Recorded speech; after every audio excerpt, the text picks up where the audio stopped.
안녕하세요. 강원대학교 중독과 트라우마 회복연구소 소장 김혜선입니다.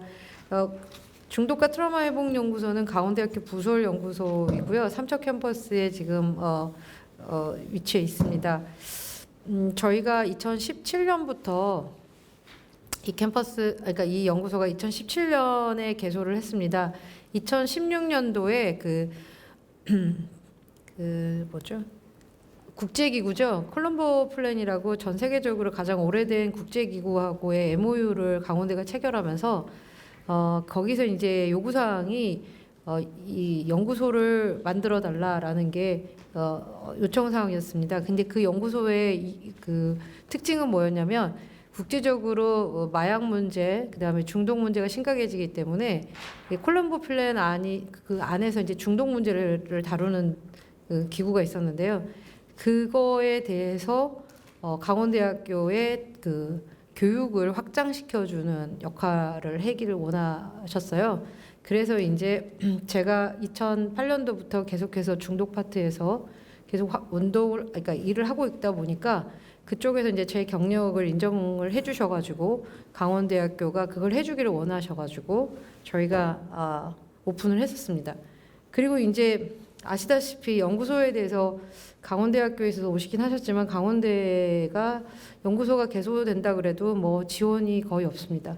그래서 거의 사재를 털거나 아니면 밖에 나가서 연구비 강의한 거를 갖다가 열심히 넣었죠. 그래서 진행을 했었고요. 제가 그렇게 해서 연구소가 움직였습니다. 여기 보면 이제 MOU 나오는데요.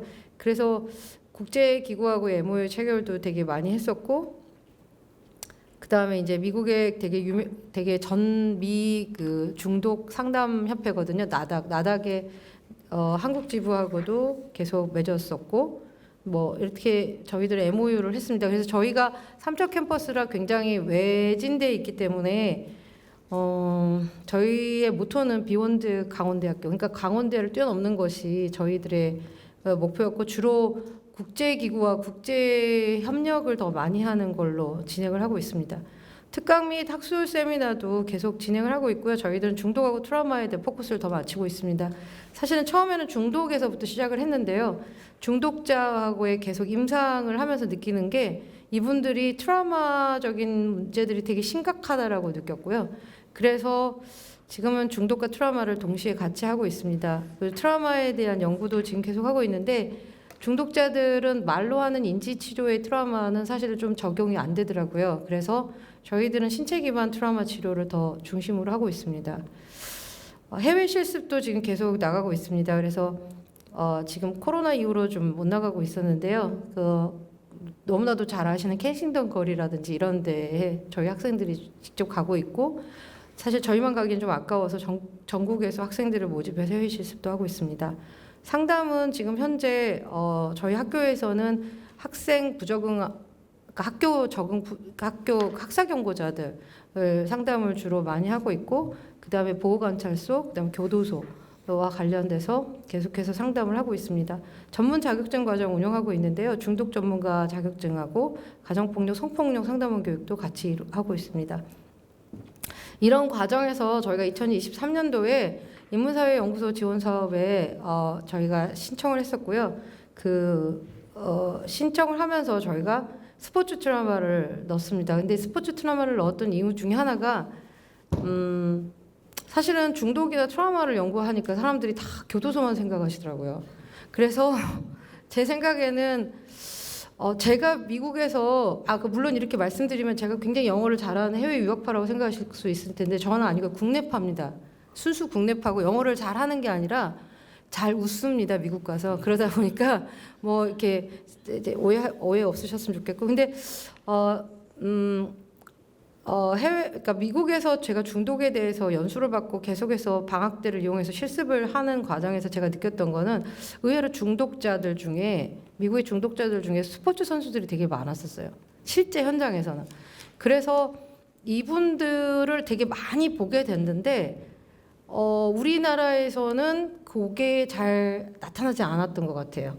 그래서 제가 그때 그 인문사회연구소 지원사업 하면서도 심사 받으면서 왜 하필이면 스포츠 트라우마냐라고 이야기하실 때 제가 그때 그 말씀을 드렸어요. 저희가 맨날 트라우마고 중독하니까 교도소만 생각하신 것 같아서 중독과 트라우마에 대한 것을 좀 저변 확대를 시켜보자라는 차원에서 그럼 대상자가 누구면 좋을까라고 생각했을 때 가장 적절한 게 스포츠였다.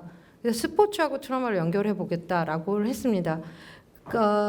그게 이제 독특했던 게 또 외국의 같은 경우에는 약물에 대한 투여, 그러니까 그 페인킬러죠. 그러니까 진통제에 대한 것들을 그러니까 그 스포츠 선수들이 접하면서 점점 중독에 빠져들어가는 거거든요. 근데 사실은 그 외국의 문헌을 보면은 스포츠 트라우마라는 걸 찾아보기가 쉽지 않아요. 이유는 뭐냐면 우리나라 같은 스포츠 시스템이 아니거든요. 거기는. 그러니까 본인들이 대학교 다니다가 그쪽이 너무 재밌으니까 스포츠를 하는 거기 때문에 스포츠에서 부상을 당해서 약물이 투여돼서 중독이 되는 케이스는 있지만 우리나라처럼 엘리트 스포츠 시스템으로 크면서 어렸을 때부터 자기 정체성이 없어지고 그 다음에 어렸을 때부터 포커페이스로 살게 만드는 경우는 거의 없거든요. 그러니까 외국에서는 사실은 스포츠 트라우마라는 것이 좀 적용이 안 돼요. 그래서 참 국제 논문 쓸 때 좀 힘든 부분이고요. 그런데 우리나라에서는 적용이 됩니다. 실제 저희가 이거를 저는 있다고 생각해서 했고 그 다음에 지금 올해가 2년째 들어갔는데 2년 동안에 그 대상자들을 스포츠 선수들을 만나면서 느꼈던 건 뭐냐면 이들은 절대 자기가 트라우마가 있다는 거를 인정하지 않습니다. 왜냐하면 인정하는 순간 그거는 본인들이 무기력하고 나약하다라고 생각을 하는 것 같아요. 그렇기 때문에 트라우마라는 단어 자체에 대해서 말하는 거를 못 견뎌 하는 것 같고요. 그 다음에 스포츠 선수들, 특히 국가대표 선수들 같은 경우에는 본인들의 트라우마라는 것들을 말을 하는 것조차도 굉장히 그 스포츠 외 사람들이 자기를 폄하한다고 생각할 정도로 있습니다. 그걸 보면 사실은 제가 그 말을 할 때 그분들한테 이야기했던 게 뭐냐면 그러다 보니까 본인들의 삶들이 결국에는 그분들은 이렇게 그러니까 그분들이 스포츠 선수 그만하고 나오는 걸 탈사회화라 그러는데 탈사회화 됐을 때 본인들이 결국엔 사회에 적응하지 못하는 거 아니냐라는 이야기를 했어요. 그런 것들에 대한 고민들이 저희들은 연구 속에서 녹아내려고 하고요. 어떻게 하면은 우리가 말하는 요즘 그 심리학 쪽에서 되게 뜨고 있는 글이 있잖아요. 이거 뭐 배짱이라고 그러죠. 그것에 대해서 열정하고 노력이 있는데 우리나라의 경우에 노력은 있는데 열정을 잡기가 쉽지는 않는 것 같습니다. 이제 그런 것들을 스포츠를 중심으로 해서 저희들이 이야기를 해볼까 하고 있습니다. 근데 이제 이게 융합으로 하다 보니까 문제가 생기는 게 뭐였냐면 스포츠 쪽에 있는 학문을 하시는 분들 입장에서는 퍼포먼스가 되게 중요한 거예요. 1등이 중요한 거예요.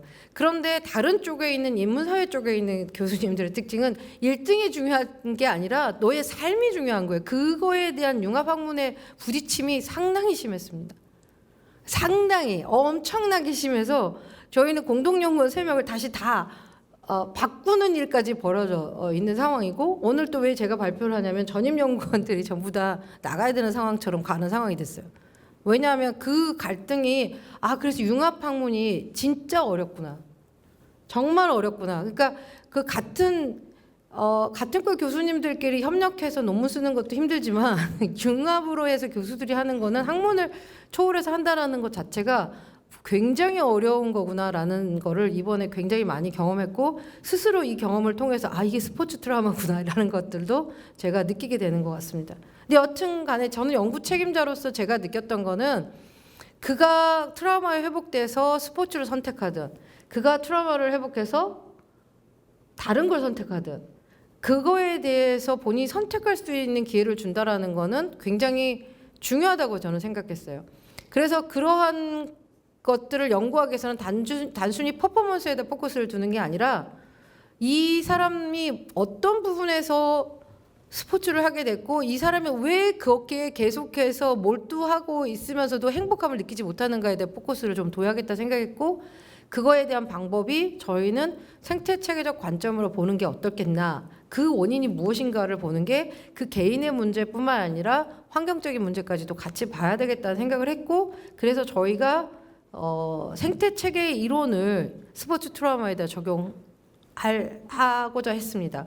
그래서 보니까 뭐 여러 가지 개인적인 특성도 여러 가지가 있다. 나이가 어리고 여성일수록 경제적 어려울수록 트라우마에 더 민감하는데 실제적으로 선수들한테도 그런 현상들이 나타나거든요. 그러니까 이 부분에서도 이제 그 스포츠 하시는 분들하고 좀 접점을 못 찾는데 좀 힘들었는데, 스포츠 심리학의 대부분의 저자들이 남자 교수님들이 쓰셨더라고요. 그러니까 이게 그 논점들이 더 이렇게 좀 여기 남자 연구자님들한테 죄송하지만은 그 논점 자체가 너무 남성 중심으로만 써진 거예요. 그런데 분명히 스포츠의 반은 여성들이 움직이고 있거든요. 그러다 보니까 그 다음에 전국에 있는 스포츠학과 교수님들을 보니까 여자 교수님들은 거의 없는 거예요. 그러면 결과적으로는 이거는 우리가 말하는 그 원래 스포츠가 태생 자체가 군대에 싸움을 하기 위해서 나왔던 그 경기가 스포츠로 바뀐 거 아닙니까? 그러다 보니까 이 자체가 굉장히 그 트라우마를 만들 수 있는 환경일 수도 있겠다. 그러니까 군대적인 특성과 가부장적 특성이 너무나 명확하게 들어있는 곳이다. 그래서 이곳에서 성폭력이라든지 그다음에 구타라든지 그다음에 뭐 이렇게 위계질서 명확하게 명령의 복종 막 이런 것들이 나타나는 건 아닌가. 그 상황에서 실제적으로 다양한 그 문제들이 발생하는 건 아닌가라는 생각이 좀 많이 들었어요. 그래서 이것으로 저희들은 좀 연구를 하려고 했던 부분이고요. 그래서 저희가 조금 진행이 많이 좀 늦었습니다. 원래는 올해에 그 기본 개념을 정립하는 게 포커스가 됐어야 되는데 좀 어려웠어요. 일단 융복합을 하는 데 대한 어려움이 적응하는 데 적응 기간이 필요했고, 두 번째 또 힘들었던 건 뭐냐면 우리가 생각하는 스포츠와 스포츠 쪽에서 보는 스포츠가 너무너무 달랐어요. 그래서 그것도 힘들었고, 우리가 보는 스포츠인들의 삶이 생각보다는 너무나 다양해서 그걸 개념을 잡기가 좀 쉽지 않았었습니다. 그래서 이거에 대해서 이번에 저희들도 보고서를 내면서 이건 한번 1년 정도 더 지나야 되지 않겠나라는 생각을 하고 있고요. 그 다음 단계가 저희가 이제 하려고 했던 거는 뭐냐면 심리 상담 및 심리 기술 훈련 프로그램을 개발하는 겁니다. 그래서 아까도 말씀드렸지만 저희가 트라우마에 대해 특화되어 있고 중독에 특화되어 있는 연구소이기 때문에 그 다음에 이제 저희가 중독 전문가 과정을 운영하는 연구소잖아요. 그러다 보니까 저희가 이런 스포츠인들을 대상으로 한 그 프로그램, 그다음에 교육, 이걸 할 수 있는 것들을 개발해야겠다라는 생각이 들었습니다. 이제 그거에 대한 것들이 이제 저희가 3차년도, 4차년도부터 이제 진행을 하게 될 겁니다. 4차년, 5차년, 6차년도에 할 건데 일단 1차부터 3차까지 열심히 해야 그 다음에 주어질 것 같고요. 저는 이제 그 정도 지금 생각을 하고 있습니다. 일단 이제 이거를 통해서 저희가 이제 기대하는 바는 스포츠 쪽에 이제 뭔가를 기여할 수 있지 않을까. 우리나라의 스포츠 문화를 좀 바꾸는 데 도움이 되지 않을까라는 생각도 들었고, 또 그거를 통해서 사실은 저희들의 어떤 연구소의 그 중독과 트라우마에 대한 역량을 좀 키울 수 있지 않을까라는 생각들을 하고 있습니다. 실제 인문사회 연구소 지원 사업을 받으면서 되게 도움이 됐던 건 뭐냐면 연구소의 역량이 확실히 크긴 합니다. 왜냐하면 없던 돈이 갑자기 들어오면서 사람들이 스테이크도 썰어본 사람이 스테이크를 먹어본다고 그 돈이 들어오면서 어떻게 써야 될지를 모르는 것들을 했어요. 그래서 제가 쉽게 말하면 구멍가게 하다가 갑자기 세븐일레븐을 하는 듯한 느낌이 들어서 그 과정에서의 그 보이지 않는 그 성장통이 되게 컸던 것 같아요.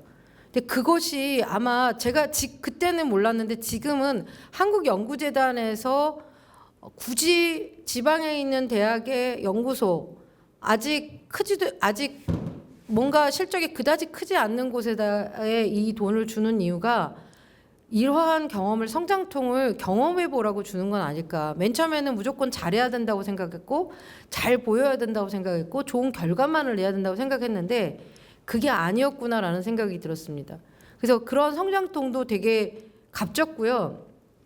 제가 대상포진이 걸리고 면역체계가 흔들릴 만큼의 성장통이 심하게 걸렸고, 근데 돌이켜 보면은 1년 반보다 훨씬 많이 성장한 것 같습니다. 그런 부분에서는 되게 좋았던 것 같고, 두 번째는 뭐냐면 학교가 성장을 하는 것 같습니다. 돈을 받으면서 그걸 쓸 때 옆에서 지원해줘야 되는 부분에 있어서 산단도 같이 성장하는 것 같아요. 그래서 인문사회연구소 지원 사업이 단순하게 그 박사 후에 있는 분들에게 안정적인 논문만을 지원하는 게 아니라 대학의 역량을 키워주는 사업이구나라는 생각이 들어서 언제 기회가 되면은 한국연구재단에 그런 말씀을 드리려고 합니다. 저희가 계속 이 사업을 할지 안 할지는 모르겠지만은 덕분에 참 많이 성장했다라는 말씀을 꼭 드리고 싶다는 생각이 들었습니다.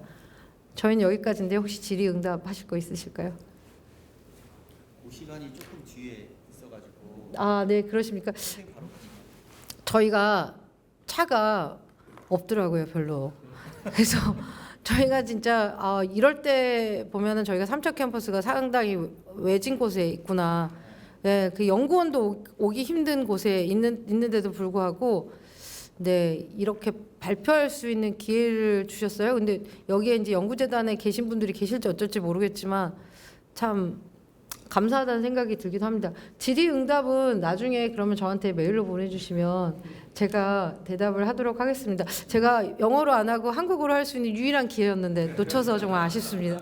여튼 너무 감사합니다. 네.